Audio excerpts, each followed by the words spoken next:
Tėtį, kuris išeina į tėvystės atostogas, Lietuvoje rasti gana sunku, o jį prakalbinti pasirodo dar sunkiau. Apie tėvystės atostogas ir tėčių bei vaikų santykius pasakojam reportaže.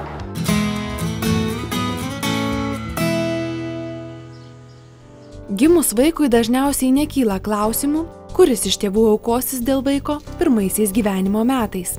Lietuvoje pirmiausiai mama. Tai rodo ir statistika. Tik 8% tėvelių pasinaudoja galimybę auginti vaiką ir eiti tėvystės atostogų. Kodėl tai nėra populiaru? Kodėl tėvai gėdinasi apie tai kalbėti? Pabandėme paklausti pirmiausiai tėvelių ir mamyčių. Aš manau, kad apskritai Lietuvos vyrai plačiaja prasme yra truputį bailiai ir nemėgstantis deklaracijų ir tai yra visai normalu, aš galvoju, nes tas bailumas vyrų deklaruoti, ypač kad tu ten kažkaip šeimos žmogus arba vaikų rūpinės, jis yra, iš principo daugelį atrodo toks ne visai natūralus. Galų gale klausimas, ar visi tobuli buvo tėveliai tuo laikotarpiu, tai čia kažko labai girtis ir nėra ko. Gal kiek dar pas mus neįprasta, bet aš manyčiau, kad su laiku tai bus vis labiau ir labiau visuomeniai priimtina. Vyrai pas mus neblogesni nei moteris. Ir gali susitvarkyti su tais darbais, kurie namie uždirba. Laisvai spėjam. Gal mažai vyrai su vaikais būna, dėl to gal taip ir sako. Mažai gal žiūri vaikus. Manau, gal čia istoriškai susiklostė.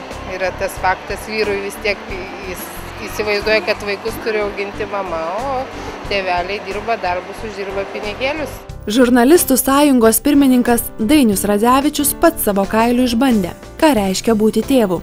Savo 4-ąjį vaiką Augustą porą mėnesių prižiūrėjo išėjęs tėvystės atostogų. Sunkiausia buvo tai, ko ir tikėjausi, nes kai eini vaiko auginimo atostogų, tai šiandien aš manau ir mamom ir tėčiam tas pats klausimas yra, kaip padaryti taip, kad iš tikrųjų būti tik su vaiku ir atitrūkti nuo darbo visiškai, kad netrukdytų jisai tau būti namuose, kai visi žinom, kad labai greit praeina tas laikas ir vis tiek reikės grįžti į darbą. Tai man asmeniškai buvo tai, ko aš tikėjausi, kad bus labai sunku atsisakyti telefono skambučių, bendravimo elektroniniu paštu, darbo reikalų ir taip toliau, ypač kai tu išeini labai trumpam laikui ir kai dauguma žmonių vis tiek tikisi, kad tu greit grįši, o galbūt jau tu šiandien gali kažko padėti. Tai čia yra tai, ką ir tikėjausi, tai yra sunkiausia, atitrūkti realiai nuo darbo ir likti tik tai namuose. Ir to aišku ir nepavyko iki galo padaryti, bandai laik derinti. Bet tai yra sunkiausia turbūt visiems, nors tai visi žino. Sunkiausia gal pirmos 2 savaitės, kol pripranti prie to ritmo, prie tų darbų. Aš nemanau, kad tai yra labai sunku. Tačiau ne visi tėvai galvoja, kad vaiko auginimas namuose yra vyriškas darbas. O ir darbu tai turbūt rimtų nelaiko. Tėvystės atostogos ir vyrai ilgą laiką buvo lyg ir nesuderinami dalykai. Iš tikrųjų, jeigu pažiūrėti atgal istorinę perspektyvą, tai absoliuti visuomenės nuostata, kad vaikų auklėjimas tai yra išskirtinis moters užsiėmimas.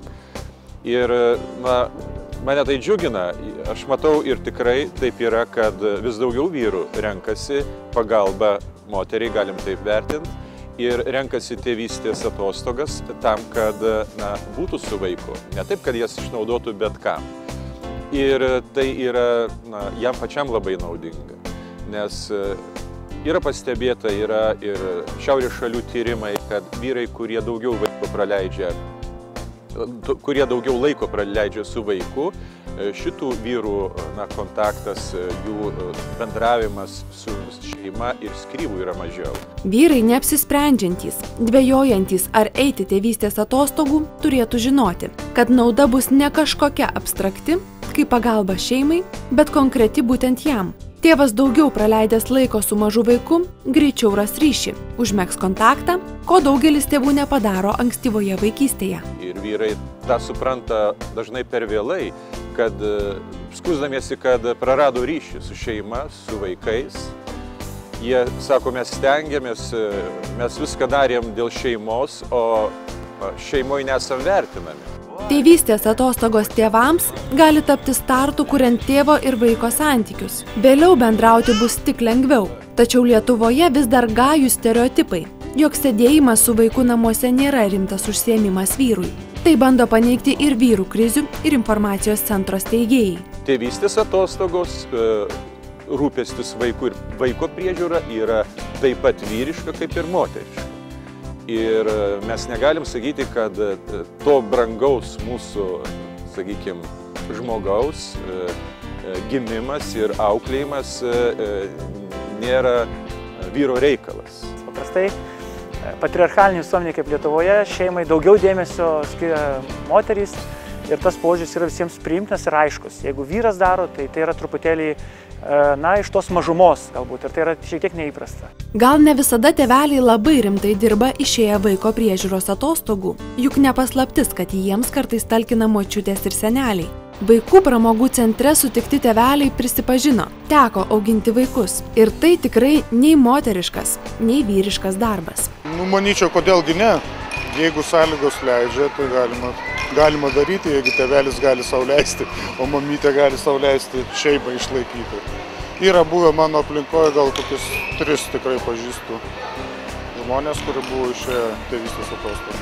Aš praktiškai išsiskyręs, tai aš pastoviuose atostogose ir prižiūrėti sugebam, ir išauginti, ir padirbėti. Manau, ir vyriškas, ir moteriškas. Ar pats bandėt? Bandėm. Ar kaip? Visai nieko, metus va laiko auginam mažai. Praėjusiais metais Lietuvoje vaikų priežiūros atostogų buvo išėję daugiau kaip 44 000 mamų ir tėvelių, bet iš jų tik 3,5 tūkstančio buvo vyrai. Tad palinkėtume Lietuvos vyrams nebijoti tapti savo vaikų auklėmis ir tikrais tėvais.